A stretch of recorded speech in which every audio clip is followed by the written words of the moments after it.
The rain had not stopped entirely. It only softened into a steady rhythm against the roof. Each drop felt like the ticking of a clock, counting down to something neither of them could yet name. The cowboy leaned back in his chair, his revolver gleaming faintly in the light. Ayana moved closer to the fire, her back turned, the glow outlining the curve of her shoulders beneath the fabric that clung to her. She could feel his gaze again, hesitant but present, and she spoke without looking at him. "Does the fire warm you? Or just your curiosity?" He chuckled under his breath. "Depends which burns hotter." That earned him a sharp glance over her shoulder. Her eyes caught the flame's reflection, wild, alive, dangerous. "Careful," she said quietly. "In my tribe, we say those who play with fire forget it burns both ways." He smirked but didn't reply. The silence stretched, heavy but alive. He admired her courage. This girl alone, unarmed, standing before a man she didn't trust. There was pride in the way she spoke, even in the way she insulted him. She was not frightened, not anymore. Finally, she turned, crossing her arms. "You've got a strange way of treating guests. Staring, joking. Do you always act this way when a woman's under your roof?" He shrugged, setting the revolver down on the table. "Don't often have company. Most folks don't wander out here unless they've got something to hide." Her expression didn't flinch, but he saw it. The brief tightening of her jaw, the quick shift of her eyes. A silence too long followed. "What makes you think I'm hiding?" she asked at last. "Because you're not asking who I am," he said simply. "Only someone running learns to keep quiet first." The words hit her like a blade slipping through the ribs. She took a slow breath, looking down at her hands. "And what if I am?" He leaned forward. "Then I'd say you picked a hell of a place to run to." Her lips twitched, somewhere between defiance and fear. The wind outside howled, shaking the shutters. She turned back to the fire, her voice barely above a whisper.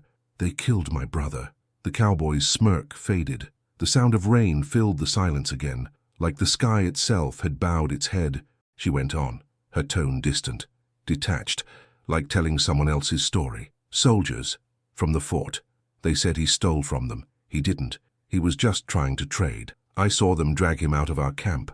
I saw the smoke when they burned it." He listened without interruption, his jaw tightening. There was something familiar in her voice, not just pain, but the quiet fury of someone who had lived too long with injustice. "I ran," she continued. "I thought I could make it to the mountains. But they followed. Men like that never let go of a chase. I thought I'd die out there." She looked at him finally. "Then I saw your light." He didn't know what to say. He'd taken in strays before, runaways, debtors, lost souls, but none had ever spoken to him like this. There was no plea in her voice, no weakness, just truth. "Why tell me?" he asked quietly. Her lips curved faintly. "Because you already guessed. And because you haven't thrown me out yet." He gave a small nod. "Wouldn't feel right. You're safe here." Her eyes searched his face, skeptical. "You don't even know me." He met her gaze steadily. "Don't have to. I've seen that look before. Someone took everything from you and you're still standing. That's enough." For the first time since entering the cabin, her shoulders eased. She sank to the floor near the fire, drawing her knees to her chest. The flames painted her face in soft gold, but her eyes stayed sharp, watchful. The cowboy stood, walking toward the door. He peered out into the darkness. The rain was easing, but the tracks outside would still be fresh come morning. "If they're following you," he said, "we might not have much time before they find this place." She looked up. "You'd fight for me, just like that." He turned, meeting her gaze over his shoulder. "Didn't say I'd fight for you. Said I wouldn't let anyone die under my roof." Her lips curved faintly. "Same thing, cowboy." He smirked despite himself, closing the door and bolting it. As he moved past her, she spoke again, softer now. "You said you've seen that look before. Someone who's lost everything. Who was she?" His hand froze on the back of his chair. A moment passed before he answered. "Not who. When?" Her brow furrowed. "When I came back from war," he said, his voice low, roughened by memory. There was nothing left to come back to. Ayana studied him, the fire's light flickering between them like a living heartbeat. She understood then. They were two ghosts, both haunted, both still burning. Outside, thunder rolled again, but this time it wasn't the storm returning, it was hooves. The distant sound of riders breaks the fragile peace inside the cabin. Whoever Ayana fled from has found their trail, and the night silence is about to end. The fire had burned down to a faint glow when the first echo reached them, a dull rhythm, muffled by distance, but steady as a drumbeat. Hooves. The cowboy's head snapped up. His hand moved instinctively to the revolver on the table, the steel glinting faintly in the dying firelight. He motioned for silence. Ayanna froze, every muscle tightening. The rhythm grew louder. One horse, then two, then more. She counted 6 before the sound began to slow. Whoever they were close, too close. The cowboy crossed the room in 2 strides, blowing out the lantern. The cabin plunged into near darkness, the fire a faint ember casting red veins across the floorboards. He reached for his rifle hanging by the door, then turned to her. "You said they followed you," he whispered. "You recognize that sound?" She nodded, her face pale in the dim glow. "They wear spurs that jingle when they ride. The soldiers. Always the same rhythm." "How many?" "Too many," she breathed. He checked his rifle, his movements sharp, efficient, silent. "Get down. Stay behind the hearth." She crouched low, clutching her shawl around her. Her heartbeat roared in her ears. Through a crack in the shutter, she saw the faint flicker of torches moving between the trees. The rain had stopped completely. The sound of horses was clearer now, circling. They were surrounding the cabin. "Come out!" a voice bellowed from outside. Rough, commanding. "We know she's in there." The cowboy's jaw tightened. He didn't reply. Another voice followed, cruel and mocking. "You've got no business hiding an Apache girl, stranger, unless you like dying for her kind." Ayanna's chest seized. She looked at the cowboy, her eyes wide. "They'll kill you if you don't give me up." He didn't look at her. "Yeah, they might."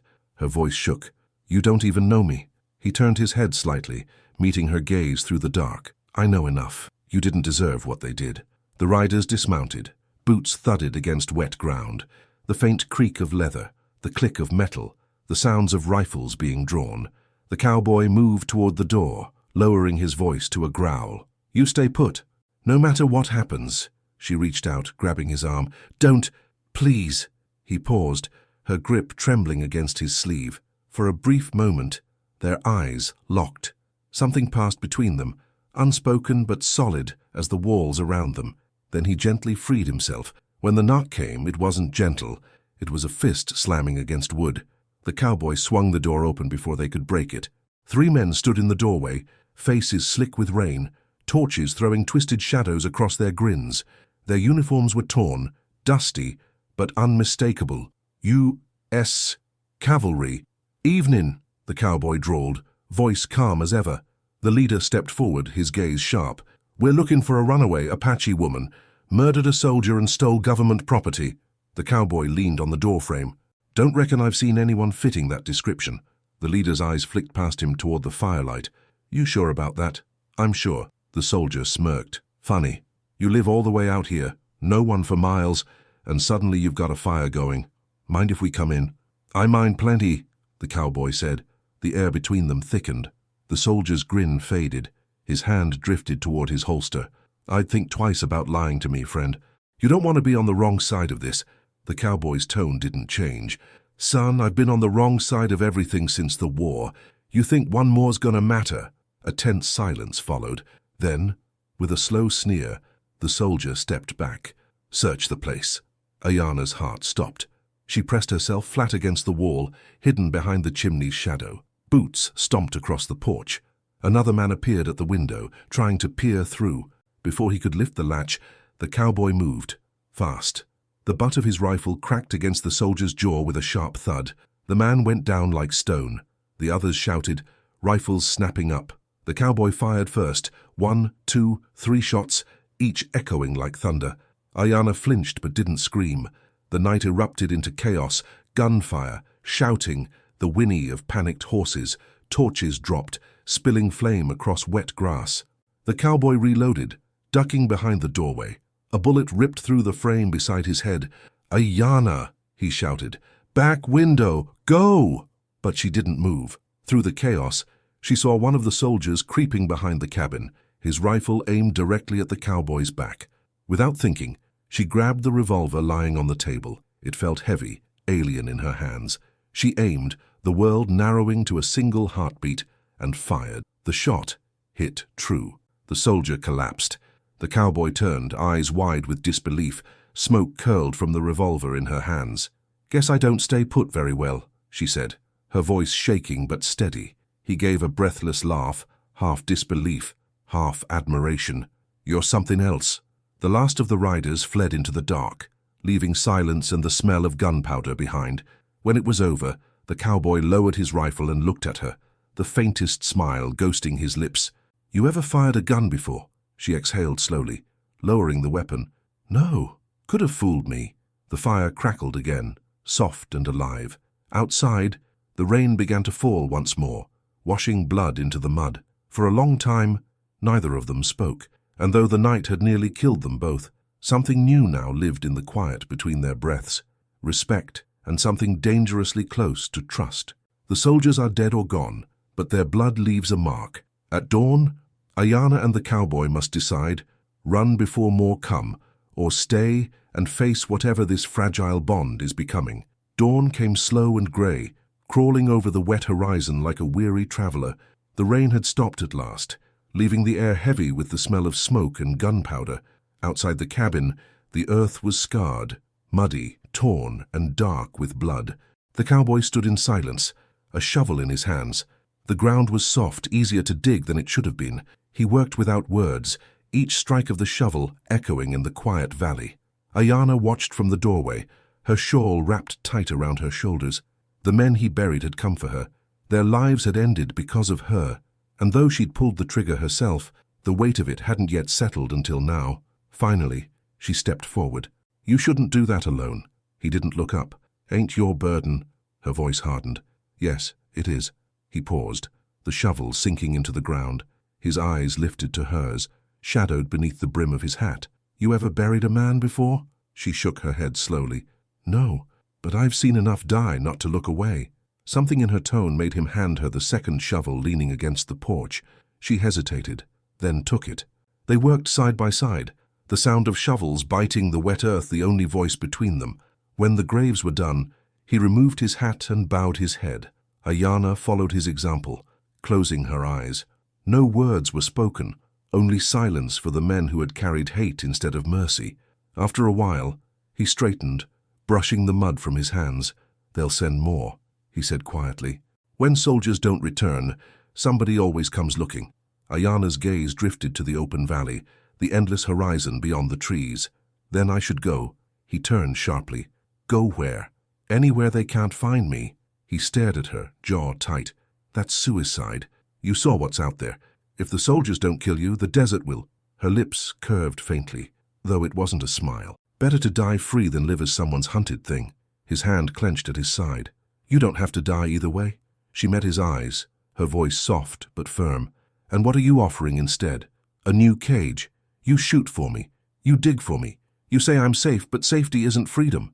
He stepped closer, his voice low, steady. "Freedom doesn't mean running till your bones in the sand. It means choosing where you stand." Her throat tightened. She wanted to argue, but the truth in his words cut deep. "Then where do you stand, cowboy?" she asked quietly. He hesitated, his eyes drifted toward the graves. "Used to think it was on my own. That way, nobody gets hurt when you fight. And now," he looked back at her, the faintest trace of something fragile crossing his features, "now I ain't so sure." The words hung between them like the mist in the morning air, thin, quiet, impossible to ignore. They went back inside as the sun crept higher. The fire had burned out, leaving only faint warmth. Ayanna knelt by it, stirring the ashes with a piece of wood. The cabin felt different now, not shelter, but limbo. "Why'd you help me?" she asked finally, her back still turned. He didn't answer right away. "Because once, someone should have helped me and didn't." She turned, studying him.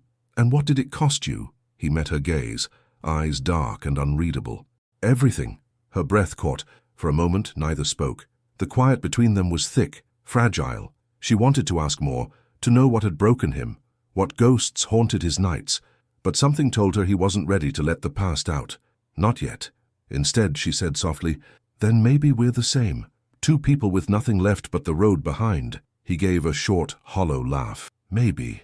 Difference is I stopped running." She stood, walking toward the window. The rain had washed the sky clean, but the world beyond it still felt dangerous. "You say I should stay," she murmured. "But for how long?" "Until the next knock." The next bullet. He stepped closer, stopping just behind her. Until you stop looking over your shoulder. She turned slowly to face him. The distance between them was small now, just enough for her to feel the warmth radiating from him. His eyes weren't mocking or hungry this time. They were steady, like the earth itself, and for a brief, dizzying moment, she realized that she wasn't afraid of him anymore. Outside, the wind shifted. The horses tied behind the cabin whinnied, uneasy. Somewhere far off, a hawk screamed across the open sky. The world was already moving again, reminding them that peace was never more than a pause. The cowboy picked up his rifle and slung it across his shoulder. "We'll ride out before nightfall," he said quietly. "If you're gonna run, at least don't do it alone." Ayanna studied him for a long moment. Then she nodded once. "All right, cowboy, but only until I find where I stand." He smirked faintly. "Fair enough." They agree to ride together, but not as partners yet. As they prepare to leave the cabin, both know that what hunts her is far from finished, and what grows between them may prove just as dangerous. By the time the sun dipped behind the hills, they were already miles from the cabin. The rain had dried from the earth, leaving only the smell of sage and dust. The horses moved slow and steady, their hooves stirring the quiet air as they crossed the wide expanse of desert. The cowboy rode ahead, his silhouette dark against the fading light. Ayanna followed a few paces behind, her shawl pulled tight against the evening chill. Neither had spoken much since they left, but the silence between them had changed. It wasn't heavy now, it was watchful, like the pause before a storm decides which way to turn. When the horizon bled into gold and violet, the cowboy finally spoke. "You ride well for someone who claimed she didn't know how." Ayanna's eyes stayed on the path ahead. "I said I didn't trust horses, not that I couldn't ride one." He chuckled. "Fair enough." A soft breeze caught her hair, brushing it against her face. She tucked it behind her ear, pretending not to notice the way his gaze flickered toward her when he thought she wasn't looking. He didn't leer like the soldiers had. His eyes carried something different, respect, curiosity, maybe even guilt for looking at all. The land stretched endless before them. Rocky ridges, dry riverbeds, the distant shimmer of heat still clinging to the earth. It was a place where the sky seemed too big for human hearts. "Where are we headed?" she asked after a while. "There's an old mining town up ahead, empty now. We can rest there a night or two. And after," he hesitated, "after that, we see which way the wind blows." She frowned. "You talk like a man who never plans." "I used to plan," he said quietly. "Then I realized the world doesn't care much for plans." His voice carried the weight of memory, the kind that didn't need explaining. She looked at him a long time before saying softly, "Maybe the world cares for people who fight back." He gave a small nod. "Then I reckon you and I both got a lot of fight left." They rode until the stars began to bloom across the sky. The night air cooled, and a crescent moon hung low over the desert. Coyotes howled in the distance, their calls lonely and sharp. When they finally stopped, it was by a dry creek bed surrounded by mesquite. The cowboy dismounted first, tying his horse and starting a small fire from flint and dried brush. Ayanna followed, her movements cautious but graceful. The fire caught quickly, its light painting their faces in shifting amber.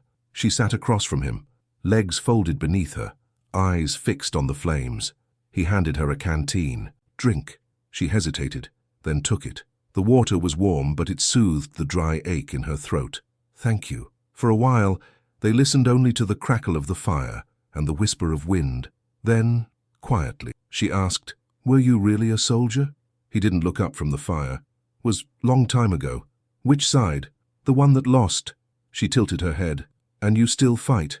He gave a faint, tired smile. "Everyone fights for something. Some for gold, some for land. Me? I fight to make the world forget my name." Ayanna's brow furrowed. "You can't run from what you are. Can't run," he said softly. "But you can ride long enough that it don't catch up for a while." Silence fell again. The fire crackled, throwing shadows that danced over their faces. Then she asked the question that had lingered since the night they met. "When I first spoke to you, I said your eyes were always looking where they shouldn't. Why didn't you look away?" He met her gaze across the fire, steady. "Because you looked back." Her breath caught, the flames reflected in his eyes, twin embers burning low. She tried to look away, but couldn't. For a long, breathless moment, the desert around them seemed to fade until only the space between them existed, small, charged, dangerous.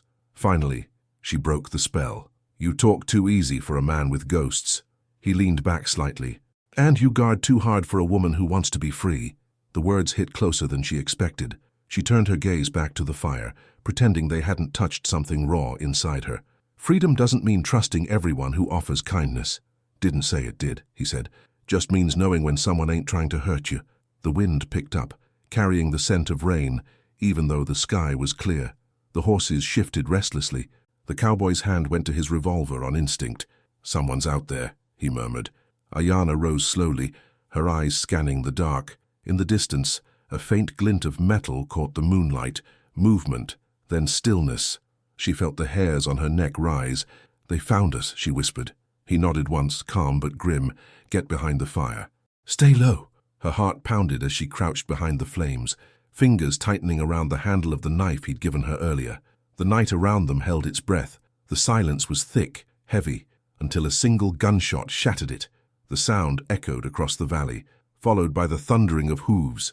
The peace they found under the stars vanishes in an instant.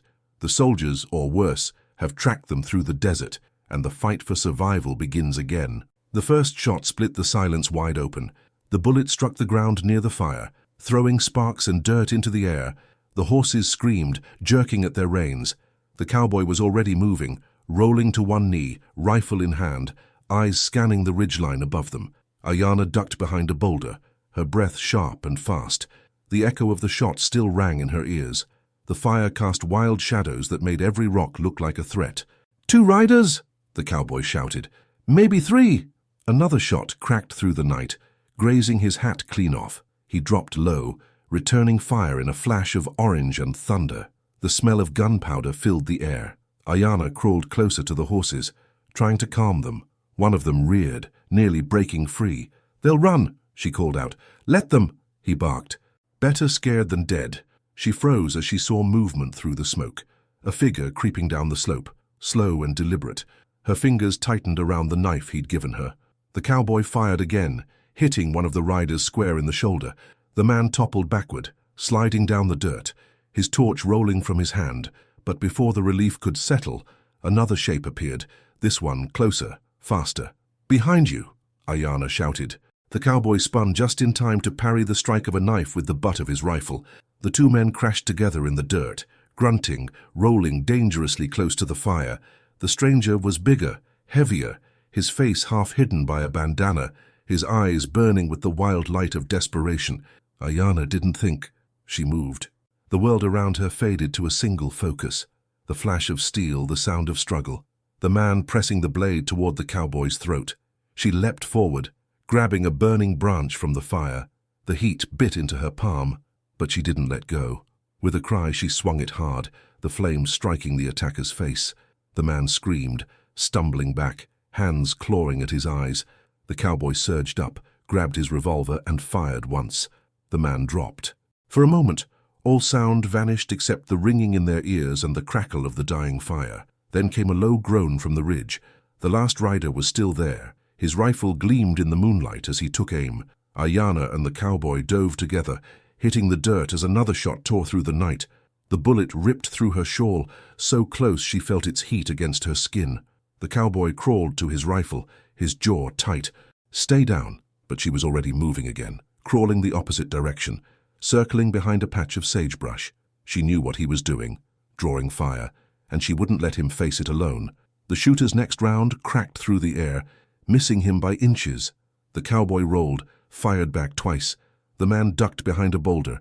Ayanna crept through the shadows, her knife clenched tight, her bare feet silent on the cool sand. She could see him now, his back turned, rifle braced, waiting for his chance to fire again. She took a slow breath, remembering what her brother had taught her long ago. Move when the wind does. The breeze shifted, rustling the brush. She lunged. Her knife struck true, not deep enough to kill, but enough to send him sprawling. He turned, stunned, swinging the rifle wildly. She ducked low as the shot fired, deafeningly close. The cowboy was there an instant later, closing the distance, his shadow falling over them both. He grabbed the attacker by the collar, ripped the rifle away, and slammed him to the ground. One last gunshot echoed. His silence returned. This time, it stayed. For several heartbeats, neither of them moved. Then the cowboy exhaled slowly, the tension in his body easing. He looked at her, sweat on her brow, blood on her arm, knife trembling in her grip, and gave a breathless laugh. "Remind me never to tell you to stay down again." She let out a shaky smile. "You're learning." He sank down beside her, wiping the blood from his knuckles. The firelight flickered between them, soft now, almost peaceful again. "You saved my life," he said after a moment. She met his gaze. "We're even." He studied her face. The defiance, the exhaustion, the flicker of something he couldn't name, and for the first time, he saw not just a runaway, not just a girl fighting for survival, but someone who might just be the equal he never thought he'd find. The wind carried the smell of smoke away, leaving only silence and starlight. The horses, still tied nearby, pawed nervously at the ground. The cowboy looked toward the horizon, his eyes narrowing. "They weren't soldiers," he said quietly. Ayanna frowned. "Then who?" He didn't answer right away. His hand brushed against one of the dead men's coats, revealing a torn insignia stitched inside. It wasn't army. It was something older, a mark he hadn't seen in years. "Bounty men," he said finally. "Paid hunters." Her stomach dropped. "Then someone sent them." He nodded grimly. "And whoever did isn't done yet. The ambush is over, but the truth is worse than they thought. The soldiers weren't after her. Bounty hunters were. Someone else is pulling the strings, and now both their heads carry a price." By dawn, the desert was nothing but gold dust and silence. They rode hard through the night, pushing the horses until their breaths came in ragged bursts. The cowboy didn't speak much, his eyes fixed on the horizon.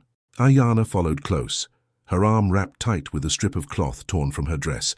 The cut burned, but she didn't complain. She was learning that pain was easier to bear than fear. When the sun broke over the cliffs, the old mining town came into view, a cluster of crumbling buildings half buried in sand. Wind whistled through broken windows and rusted signs. The place had been abandoned for decades, maybe longer, but it still stood like a memory refusing to die. "This'll do," the cowboy said, dismounting. Ayanna slid off her horse, her legs trembling from exhaustion. "You've stayed here before." He nodded once. "Long time ago. Nobody comes here now. Ghosts keep it quiet." She glanced around. "Do ghosts keep secrets too?" He looked at her then, the faintest shadow of a smile in his eyes. "Sometimes." They led the horses into an old stable, covering the entrance with a tattered tarp. Inside, dust hung in the air like smoke. Ayanna sank onto an overturned crate, pulling her knees close. Her body ached, her hair matted with sweat and dirt, but her mind was racing. "Those men last night," she said. "You said they were bounty hunters." He nodded, crouching by a rusted water pump. "The patch on their coats used to belong to a group out of Santa Fe, men who take jobs too dirty for soldiers. So someone paid them." "Yeah." He pumped the handle once, watching a thin trickle of brown water seep out. "And not cheap either. Bounty hunters like that don't ride into Apache territory for pocket change." She swallowed hard. "Then who?" He turned and his gaze steady. "That's what I aim to find out." Her voice cracked. "It can't be the army. They already burned everything." He hesitated. "Maybe not the army, but someone with friends in it." Ayanna stared at him. "You think they're after me because of my brother?" He didn't answer right away. He pulled a folded piece of paper from his saddlebag, tossing it onto the table between them. "Found this on one of the bodies."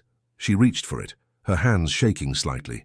The paper was weathered, stained with dirt and blood. Her name was scrawled across it in block letters, misspelled, but unmistakable. Beneath it, wanted for murder and theft, $500 reward, dead or alive. Her breath hitched. The words blurred for a moment. "Murder," she whispered. He nodded grimly. "They blamed you for what happened at your camp, said you killed an officer." Her voice broke, raw and furious. "He killed my brother." "I know," he said quietly. She slammed her fist against the crate. "And they call me the killer." The sound echoed through the empty room. She turned away, her shoulders shaking with anger and grief. The cowboy stood silent, letting her fury burn itself out. When she finally spoke again, her voice was quieter, heavier. "Why are you helping me, really? You could have handed me over and walked away rich." He took a slow breath. "Because I've been hunted too. Maybe not for the same reasons, but the feeling's the same. Once they write your name on a poster, they don't care who you are anymore." She looked at him, her expression softening despite herself. "Then what did you do?" His eyes darkened. I followed orders that killed men who shouldn't have died. Walked away when it was too late to fix it. The bounty on my head came later, when I stopped following the wrong kind of orders. Their eyes met. Two fugitives. Two ghosts of different wars. After a long silence, she asked softly, "If we're both hunted, what happens now?" He leaned against the wall, crossing his arms. "Now, we decide whether we keep running or start fighting back." Ayana looked down at the poster again. The paper trembled in her hands, but her jaw set hard. "They think I'm a killer. Then maybe it's time you stop running from that and make it mean something," he said. "If they want a fight, we give 'em one." She lifted her gaze slowly. "You'd stand with me?"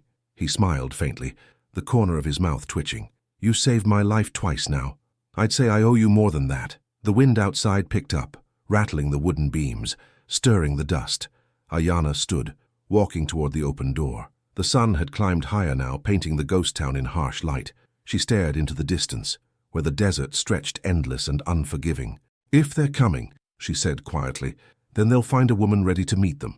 The cowboy came up beside her, his shadow falling over hers. "Then they'll find two." Their eyes met for a heartbeat, no words. Just the understanding that from this point on, their lives were bound not by chance but by choice. Ayana learns the bounty on her head is false, a tool of vengeance used by those who destroyed her home. She's done running. Now, with the cowboy beside her, she prepares to strike back against the ones who wrote her death sentence. The sun had long slipped behind the cliffs, and the ghost town was bathed in that eerie half-light between dusk and darkness. The air was still, heavy with dust and silence. The cowboy sat by the fire in the old saloon, cleaning his rifle with the same slow care as a man carving words into stone. Across from him, Ayana studied the map spread across the table, a faded, wrinkled piece of parchment with roots drawn in charcoal. "So this fort," she said, tracing the edge of a canyon with her finger. "That's where they sent the soldiers from." He nodded. "Fort Stanton. Used to be a trading post before the army took it over. Now it's where the bounty posters come from. If your name's printed, it's printed there." Ayana's eyes hardened. "Then that's where it ends." The cowboy looked up. "You mean to walk into a fort?" "I mean to take back my name." He leaned back in his chair, exhaling through his nose. "You're brave. Or reckless. Hard to tell which this early in the day." She smirked faintly. "Maybe both." He studied her, the flicker of determination in her eyes, the way she didn't flinch from danger anymore. She wasn't the girl who'd run into his cabin soaked and afraid. She was becoming something sharper. "There's another way," he said. "If we get close enough to the fort, I might know a man inside. Sergeant Briggs owes me for a favor back when I wasn't yet a ghost. If he's still there, he can tell us who signed your warrant." She frowned. "And if he's the one who did?" His eyes lifted from the rifle. "Then we find out whose hand guided his." For a long while, the only sound was the soft scrape of metal against cloth. Ayana turned back to the map. Her finger hovered over a name scratched near the edge. "Rio Blanca." "There," she said. "We can rest near the river. It's close enough to watch the fort without being seen." He nodded. "Good choice." A small smile ghosted across her lips. "I was raised in this land, cowboy. You might carry a rifle, but I carry the earth beneath your boots." He couldn't help but grin. Fair point. As night deepened, the fire softened to embers. The saloon, once filled with laughter and whiskey and card games, now held only the quiet rhythm of two people planning the impossible. After a long silence, Ayana spoke again, her voice lower now. "You said you knew what it's like to be hunted. Did you ever think about going back, clearing your name?" He hesitated, the question hitting somewhere deep. "Once," he said. "Then I realized that the men writing those warrants don't want the truth. They want ghosts buried." Her eyes met his. "Then why help me chase it?" He looked into the fire for a long time before answering. "Because maybe you're not chasing ghosts. Maybe you're chasing something worth finding." The words hung there, gentle but heavy, and she didn't know what to do with them. Her heartbeat stumbled in her chest. She looked away, pretending to study the map again. He rose and walked toward the door, scanning the horizon out of habit. "We move at dawn," he said. "If Briggs is still at that fort when he'll know we're coming before we even get close. I just hope he remembers which side I was on." Ayana stood too, her shadow joining his in the doorway. The desert night stretched before them, wide and endless. "And if he doesn't?" she asked. The cowboy's jaw tightened. "Then we make him remember." She nodded once, resolute. "Then we ride together. No more running." "Agreed," he said softly. They stayed there for a while, neither speaking. The wind moved through the empty streets, carrying faint echoes of laughter long gone. The town itself seemed to breathe, as if the ghosts within were listening, waiting. Ayana glanced sideways at him. "You said this place keeps ghosts quiet, but do they ever forgive?" He looked at her, his expression unreadable. "No one really forgives out here. We just learn to live with what we've done." Her gaze lingered on him. "And what have you done, Cowboy?" He didn't answer, but the flicker in his eyes told her she'd come close to a wound he still wasn't ready to show. Later, when she lay awake under the cracked roof, she could still hear him pacing outside, the soft jingle of his spurs marking each turn. She closed her eyes, but sleep wouldn't come. Her mind replayed the night her camp burned, the screams, the firelight, the sound of her brother's voice fading into smoke. She clenched her fists, whispering to the dark, "You'll be free, brother. I'll make them remember your name." Outside, the cowboy stopped his pacing. Through the wall, he'd heard her, and though he didn't speak, his heart understood every word. They set their sights on Fort Stanton, the source of Ayana's false bounty. But the closer they draw to the truth, the more the ghosts between them stir, threatening to turn their mission for justice into a quest for vengeance. They rode through the night, the sky a deep indigo sea streaked with stars. The air grew cooler as they neared the river, the scent of wet sage and iron hanging heavy in the wind. The Rio Blanca glimmered faintly ahead, silver under the moonlight, its surface broken only by the slow drift of fallen branches. The cowboy slowed his horse at the ridge overlooking the valley. Below them, Fort Stanton loomed, a cluster of wooden barracks and towers fenced by sharpened stakes, torchlight flickering like restless eyes. Even from this distance, Ayana could feel the weight of it. That was where they had taken her brother. That was where everything began. They dismounted behind a rise of boulders, tethering the horses in shadow. The cowboy scanned the horizon through a small spyglass, his jaw set tight. "They've built it up since I last saw it," he murmured. "New guard towers. More men. You've been there before," Ayana said quietly. "Years ago," he replied, "when I still wore blue." The words struck her like a sudden gust of wind. "You served there." He lowered the glass, his face unreadable. "I did, when I was young and thought a uniform meant something good." Her voice trembled. "Then you were one of them." His eyes met hers, steady, regretful, stripped of excuses. Once, the silence between them cut deeper than any accusation. The firelight from the fort flickered across his face, painting the lines of guilt carved there long ago. Finally, she looked away, her voice low. "Then maybe the ghosts you carry wear the same colors as mine." He didn't argue. He couldn't. They crouched among the rocks, watching the fort from afar. Day patrol passed along the outer fence, 6 soldiers, rifles slung, their boots splashing through shallow mud. The cowboy counted them, his mind turning gears. "If we can get close to the west wall, there's a supply shed near the old officers' quarters. That's where records were kept." "Records," she repeated. "Names, orders.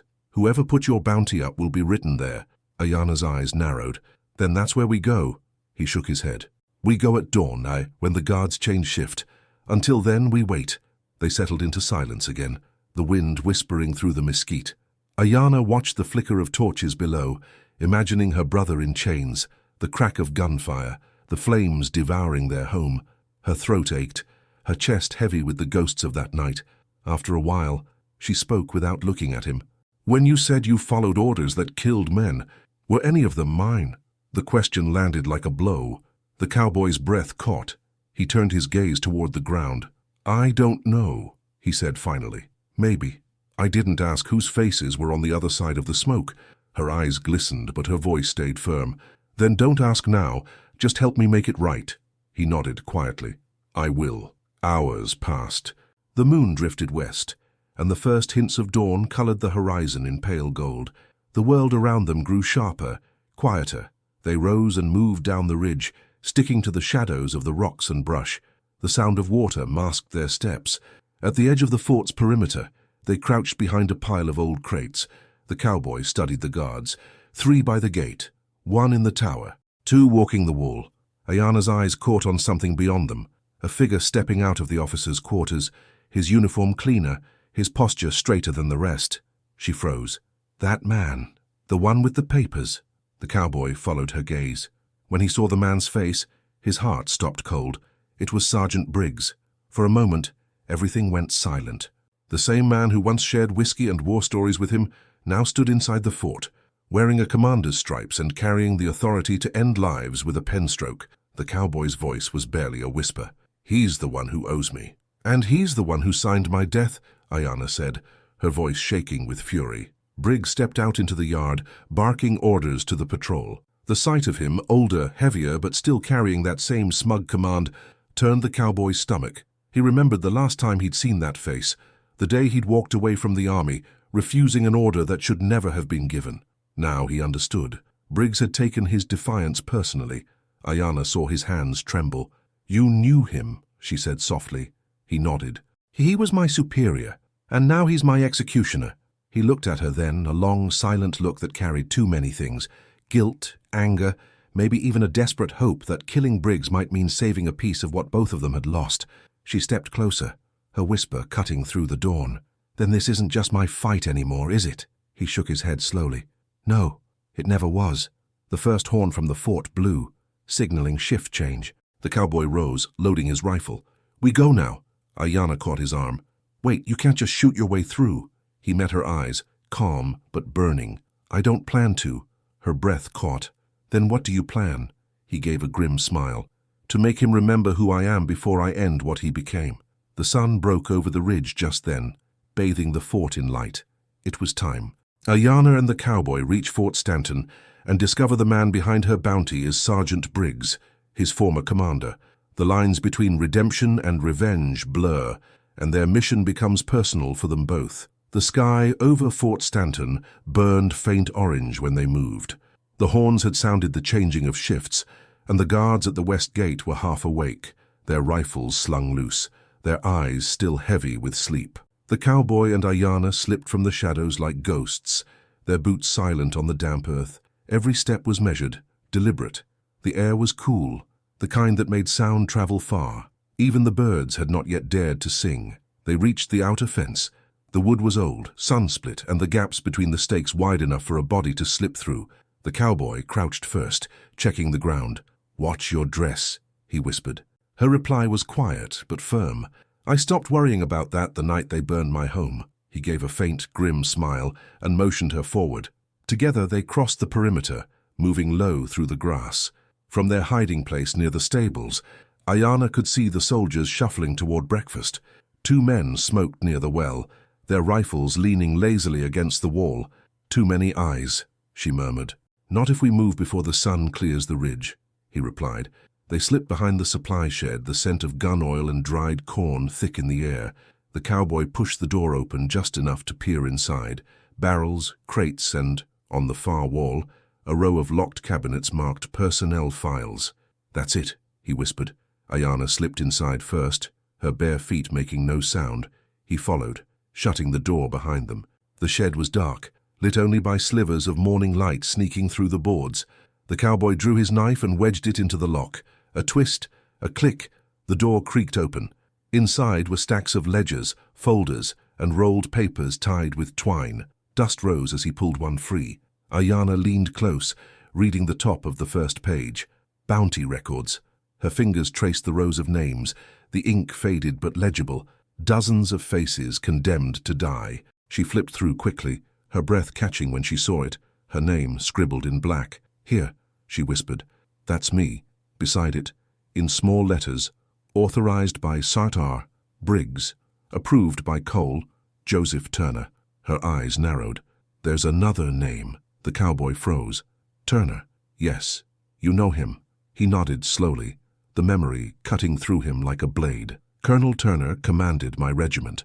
He gave the order that burned your camp." Her blood ran cold. "Then he's the one who killed my brother." The cowboy's jaw clenched. "And Briggs carried it out." Footsteps outside made them both still. Voices. Two soldiers approaching the shed.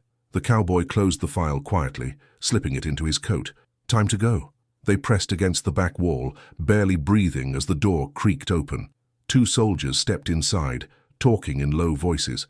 "Briggs said to check supplies before the colonel gets here," one muttered. "Colonel's coming back today." "Yeah, Turner's riding in from Lincoln, wants to see the new prisoner lists himself." Ayanna's heart slammed in her chest. Turner, here, now. The cowboy's eyes met hers. He mouthed, "This is our chance."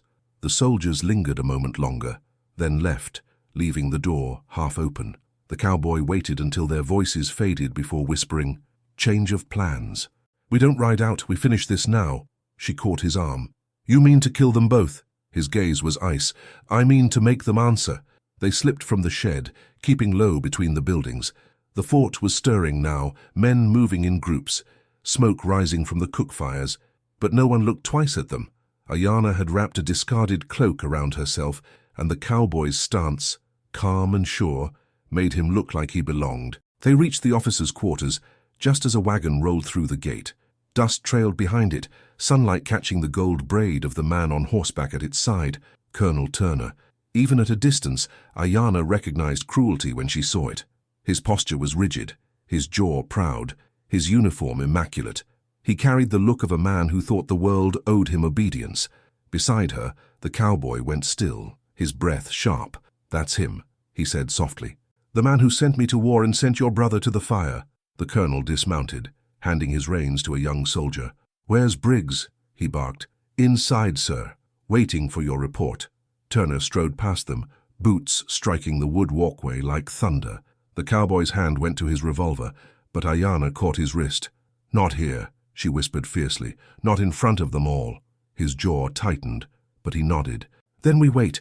They slipped around the side of the quarters, crouching beneath a window cracked open just enough to hear. Inside, voices carried, Turner's deep and commanding, Briggs's lower, defensive. "Said she was dead," Briggs snapped. "She was supposed to be dead," Turner hissed. "Your incompetence cost me 12 men and left a bounty unpaid. I did what you ordered, burned the camp, seized what we could. You think I wanted to clean up your mess? You forget who you're talking to, Sergeant." There was the sound of a fist slamming against a table. Outside, Ayanna trembled with rage. Her nails dug into her palms until they drew blood. The cowboy looked at her, saw the fury in her eyes, and whispered, "We get one shot at this. You ready?" She nodded slowly, her voice low, steady, deadly, more than ready. He rose first, pushing the door open without a sound. Turner and Briggs turned, startled, but before either could speak, the cowboy stepped inside, revolver drawn, eyes cold as the grave. "Morning, Colonel," he said. "Long time." Turner's face went pale. "You—" Ayanna stepped in behind him, the cloak falling away. Her voice was calm, even. "And me." The room froze in stunned silence. The cowboy and Ayanna stand face to face with Colonel Turner and Sergeant Briggs, the men who destroyed her tribe and condemned them both. The time for running is over. For a heartbeat, no one moved. The room was still except for the crackling of the lantern flame, swaying gently as if sensing the storm that was about to break. Colonel Turner stood behind his desk, eyes narrowing as he recognized the man in front of him. "Harlan Crow," he said, his voice low with disbelief. "Didn't think I'd ever see you again." The cowboy, Harlan, didn't flinch. "You always were bad at reading men, Turner, especially the kind that stopped taking orders." Turner's lips curled into a sneer. "You should have stayed buried with the rest of your mistakes." Behind him, Sergeant Briggs shifted uneasily, one hand drifting toward his pistol. Ayanna's voice cut through the tension before he could speak. "Try it," she said coldly, "and you'll never touch that gun again." Turner's eyes snapped to her. "You must be the savage the bounty was written for." The insult rolled off her like dust. "And you must be the coward who hides behind paper to kill." Her calmness unsettled him. Turner's hand twitched, but Harlan's revolver was already raised. "Don't," Harlan said. His voice was quiet, but there was something in it that froze the air. "You've done enough killing for one lifetime." Turner's eyes flicked between them. "You think pointing that gun makes you righteous? You deserted your men, Crow. You betrayed your own—" "I followed your orders," Harlan growled. "Orders that burned women and children alive. The day you told us to torch that camp was the day I stopped being your soldier." For the first time, Ayanna looked at him fully, the truth of his past no longer hidden. Pain flickered behind her eyes, not betrayal, but understanding. Turner's face twisted with contempt. "You think she'll forgive you for what you did that night? You think saving one savage erases the smoke of 100 others?" Harlan's grip tightened on the revolver. "No, but killing the man who gave that order might help me breathe again." Briggs stepped forward, voice trembling. "Don't be a fool, Crow. You won't get out of here alive. Half this fort will come running. Ayana took a slow step closer, her knife glinting faintly in the lamplight. Then we better make it quick. Turner laughed, a cold, dry sound that didn't reach his eyes. You don't understand, do you? That bounty wasn't just for her. It was for anyone who stood with her tribe, anyone who defied us. You think she's the only one marked? You're on that list too. Harlan froze. You put my name on it. Turner's smile widened. You walked away from the war, left my command, took the rifle I issued you, the horse I paid for, and you think I'd let that stand? You're as much a ghost as she is. That bounty tied your lives together before you even met. Ayana's breath caught. The room seemed to tilt. You made him my hunter. Turner shrugged. Fate's a funny thing. Guess he changed his mind before he got paid. Briggs barked a nervous laugh, but it died quickly when Harlan turned the gun on him. Why? Harlan demanded. Why her? Her brother was a trader, not a fighter. Turner's face hardened. Because they wouldn't kneel. Because they forgot whose land this is. The words hung in the air like poison. For a long, terrible moment, nothing moved. Then Ayana stepped forward. Her voice was soft, trembling not with fear but fury held too long. This land was never yours. Her knife flashed. Turner reached for his pistol, but Harlan's shot came first. The bullet tore through the colonel's hand, sending his weapon skidding across the desk. Briggs lunged forward, drawing his gun, but Ayana was faster. She slammed the knife into his arm, twisting hard. He screamed, dropping the revolver. Harlan kicked it aside, slamming Briggs against the wall. I'll answer for every name on those lists, he hissed. Turner clutched his bleeding hand, face pale, voice shaking. You'll hang for this, both of you. Maybe, Harlan said, but at least we'll hang for the right reasons. He raised his revolver, aiming for the heart. For a second, time froze, the past, the guilt, the endless running, all collapsing into one point. Ayana placed a hand on his arm. No, she whispered. Not like this. He looked at her, eyes wild, torn between rage and relief. After what he did, I know, she said, but if you kill him now, he wins twice. Once when he took our homes, and again when he takes what's left of our souls. Her words struck deep, steadier than any sermon. Slowly, painfully, Harlan lowered the gun. Turner sneered, blood dripping between his fingers. You think mercy changes anything? Ayana's gaze burned. It changes us. The cowboy's jaw tightened. You'll leave this place, he said to Turner. You'll tell your men she died in the desert and that I'm gone. If you don't... Turner laughed weakly. You'll come for me. Harlan leaned close, voice like gravel. No, she will. They backed out of the room, weapons raised, eyes never leaving the two men inside. When the door shut behind them, Harlan's shoulders sagged as if the weight of years had finally started to lift. Outside, the morning sun blazed against the fort's walls, blindingly bright. Ayana looked at him, her voice barely a whisper. You spared him. He holstered the revolver slowly. No, I spared myself. They mounted their horses as shouts began to rise inside the fort. Within minutes, they were riding hard into the open desert once more, the sound of alarm bells echoing behind them like the ghosts they refused to become. Harlan and Ayana confront Turner and Briggs, uncovering the full truth. Their fates were bound long before they met. They spare their enemies, but in doing so, ignite a chase that will decide whether redemption is possible or just another illusion. They rode hard through the dawn, the wind whipping against their faces, the desert stretching endless in every direction. Behind them, the sound of pursuit carried faintly on the wind, shouts, horses, the metallic rhythm of vengeance closing in. Ayana's braid had come loose, strands of black hair flying wild in the sunlight. Her wounded arm ached, but she didn't let it slow her. The desert had become their judge now, endless, merciless, pure. Harlan glanced back, jaw tight. They're gaining, he said. She met his gaze, her voice steady. Then we make them earn every mile. They pushed the horses faster. The heat was rising fast, the sun now a white coin in the pale sky. Dust clouded behind them, turning everything into motion and light. Harlan's mind raced. The land was familiar. He'd ridden it once as a soldier, chasing others. Now he was the hunted, and there was no fort, no uniform, no cause left to hide behind, only her. He pointed toward the distant hills. We cut through the canyon. They'll have to slow to follow. Ayana nodded, spurring her horse forward. Lead the way. They reached the canyon's mouth just as the first bullets whistled past, tearing through the air.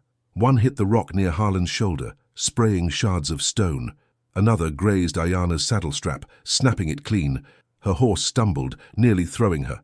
Harlan swerved, catching her arm before she fell. "Hold on," he shouted, pulling her onto his horse in one fluid motion. The animal staggered under their combined weight, but kept running. "Let them come," she cried over the wind. "They're coming all right," he muttered. The canyon walls closed around them, high cliffs of red rock, the light narrowing to a thin golden thread above. Gunfire echoed, amplified by stone, each shot sounding closer than it was. Ayana clung to him, feeling the thunder of his heartbeat beneath her palms. She could smell the dust, the sweat, the iron tang of blood where his shoulder bled from a glancing shot. Still he rode, never slowing, never flinching. When they reached the canyon's curve, he pulled sharply on the reins. "This way." They veered into a side passage barely wide enough for a single horse. The air was cooler here, the ground softer with sand. Behind them, the echoes of pursuit faded slightly. Confused shouts, scattered hooves. Ayana glanced over her shoulder. "Did we lose them?" "Not for long," he said, sliding off the horse. "We'll make a stand here." She dismounted too, her breath ragged. "You said we'd keep running." He shook his head. "If we keep running, they'll ride us down by nightfall. This canyon narrows ahead. We can use that." She understood then. He was done fleeing. So was she. They led the horse behind a rock outcropping and took cover. Harlan checked his rifle, counting the rounds left. 6 shots. "You?" She lifted the revolver he'd given her. 3. "Then make them count," he said with a grim smile. The sound of hoofbeats returned, was closer now, echoing like drums. She could see them through the heat shimmer. 6 riders, maybe more, their rifles glinting in the light. Ayana crouched beside him, whispering, "You think they'll stop?" He loaded his last bullet and met her eyes. "They'll stop when they're in the ground." The first rider appeared, rounding the bend. Harlan fired, 1 shot, clean through the chest. The man toppled from his horse, the animal bolting. 2 more followed, firing wildly. Bullets screamed against the rock, splintering stone inches from Ayana's head. She steadied her hands, aimed, and squeezed the trigger. 1 rider fell, then another. Smoke hung heavy in the air, the scent of powder sharp. The canyon rang with echoes, each gunshot a heartbeat closer to silence. 2 left, Harlan said. Ayana reloaded shakily, her fingers slick with sweat. She looked at him, her voice trembling. "You said you didn't want to kill anymore." He glanced at her, his expression unreadable. "Didn't say I wanted to die, either." The last 2 riders closed in, yelling, firing. 1 bullet grazed Harlan's leg, knocking him to a knee. The other ricocheted off the stone beside Ayana's face. She ducked low, her pulse roaring. Then she saw it, the ridge above them. A loose pile of rocks balanced dangerously over the canyon wall. "Harlan!" she shouted. "The ridge!" He followed her gaze. "You think it'll fall?" "If we shoot together, yes." He nodded once. "On 3. They aimed high, breath steady despite the chaos. 1, he said. The riders spurred closer. 2. The sound of hooves thundered. 3. Both guns fired at once. The crack was deafening. For a split second, nothing happened. Then the ridge groaned, shuddered, and collapsed in a roaring avalanche of dust and stone. The riders screamed as the canyon filled with falling rock. Horses reared, then silence swallowed everything. When the dust cleared, only the wind remained. Ayana lowered her gun slowly, her chest rising and falling in quick, uneven breaths. Harlan limped toward her, half smiling despite the pain. "You were right," he said hoarsely. "You don't miss." She gave a tired laugh, brushing dirt from her face. "Guess we're both still standing." "Barely," he muttered. They sat together at the canyon wall, breathing hard, the desert quiet around them. The bodies of the riders lay buried beneath the rubble. The chase was over for now. Ayana looked at him, her voice softer. "You could have left me back there, you should have." He shook his head. "I don't leave what's worth saving." She turned her gaze toward the horizon, where the sun burned low over the sand. "Then what happens now?" He followed her eyes, silent for a moment. "Now we find somewhere no one knows our names." She smiled faintly. "You think such a place exists?" "Maybe not," he said, "but we'll make one."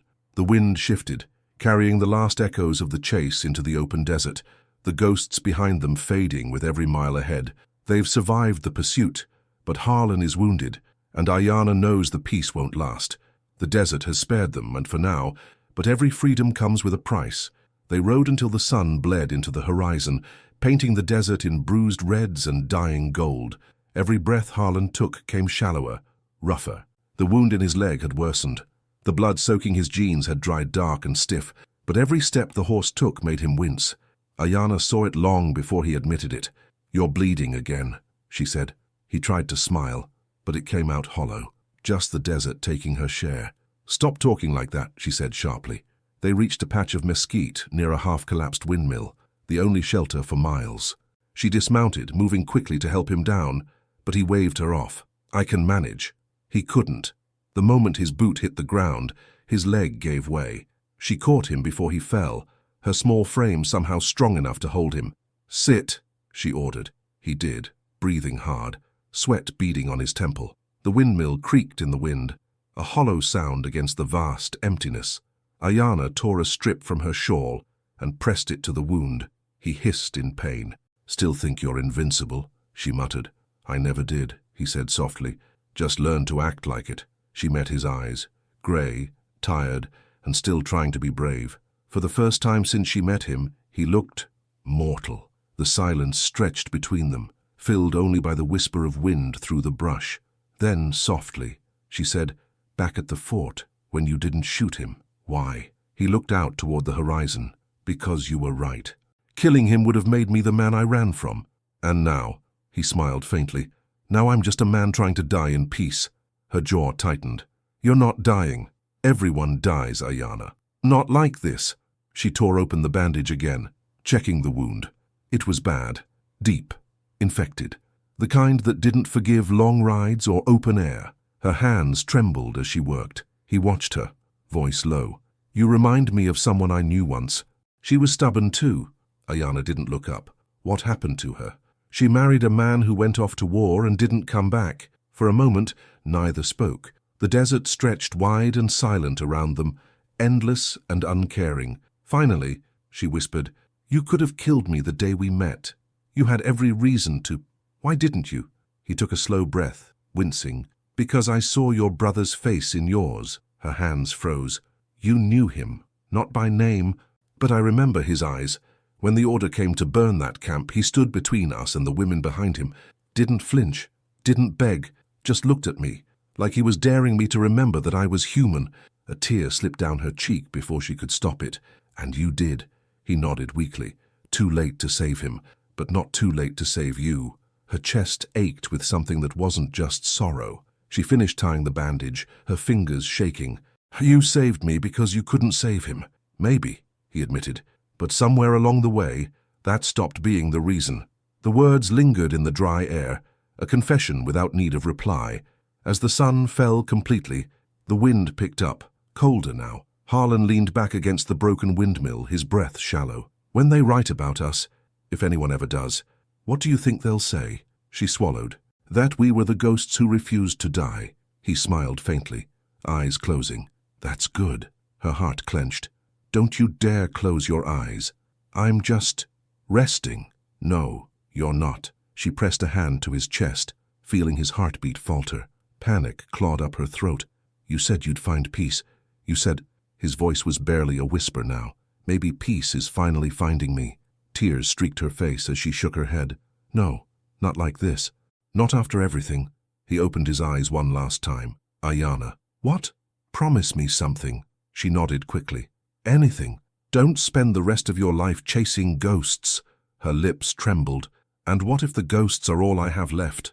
His hand brushed hers, rough, warm, fleeting, then let one of them go. And with that, his breath left him, quiet, unceremonious, swallowed by the wind. Ayanna froze.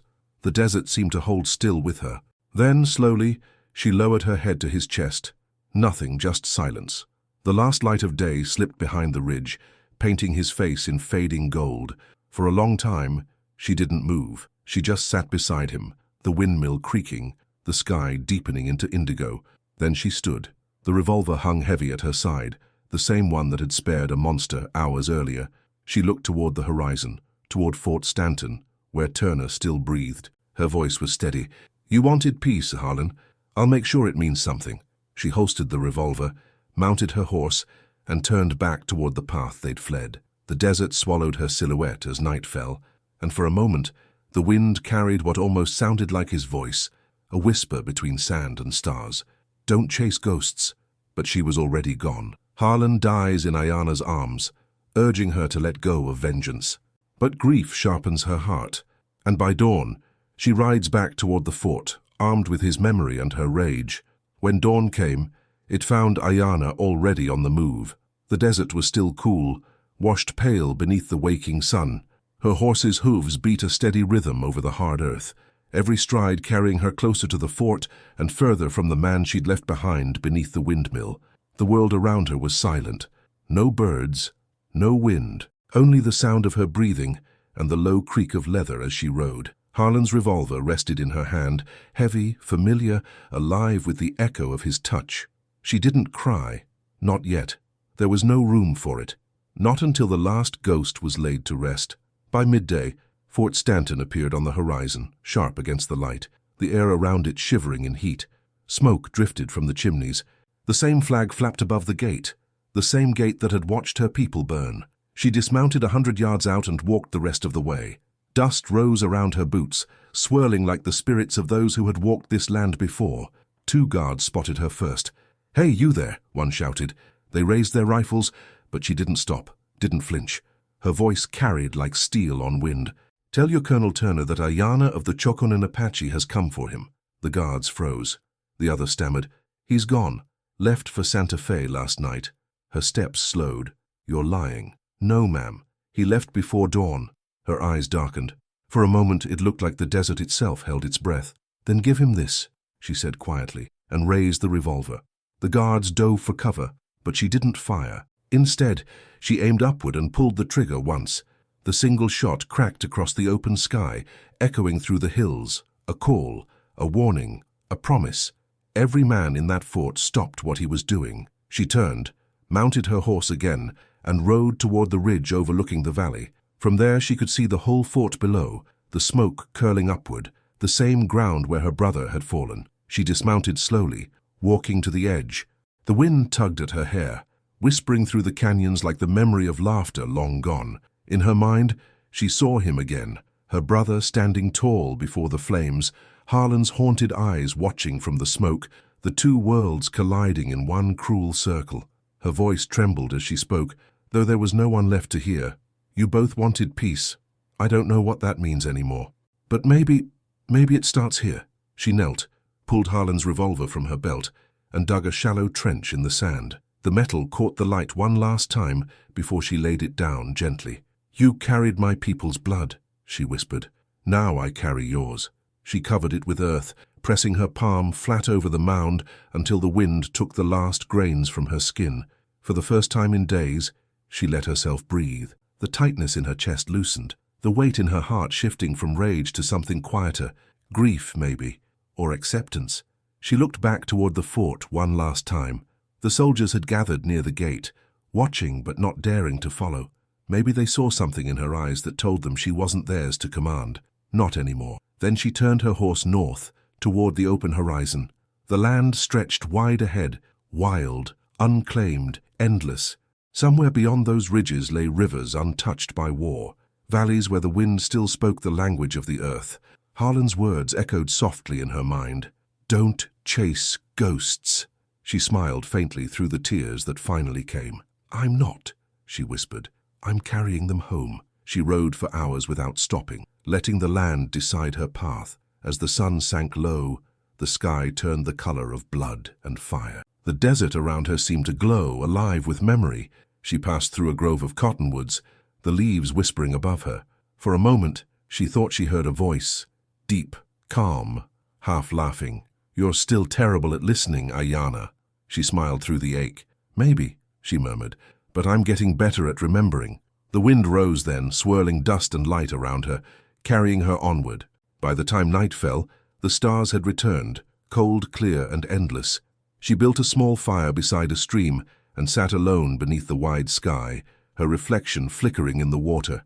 There was no more hate in her heart, no more vengeance to chase, only a promise kept. a man buried, and a road that still stretched on. For the first time, she felt something she hadn't since childhood, freedom that didn't come from running, but from stopping. She lay back against the earth, the fire crackling beside her, the stars burning overhead like the eyes of all who came before, and as sleep began to pull her under, a whisper brushed her ear, soft and certain. "You found it, didn't you?" She smiled. "Peace."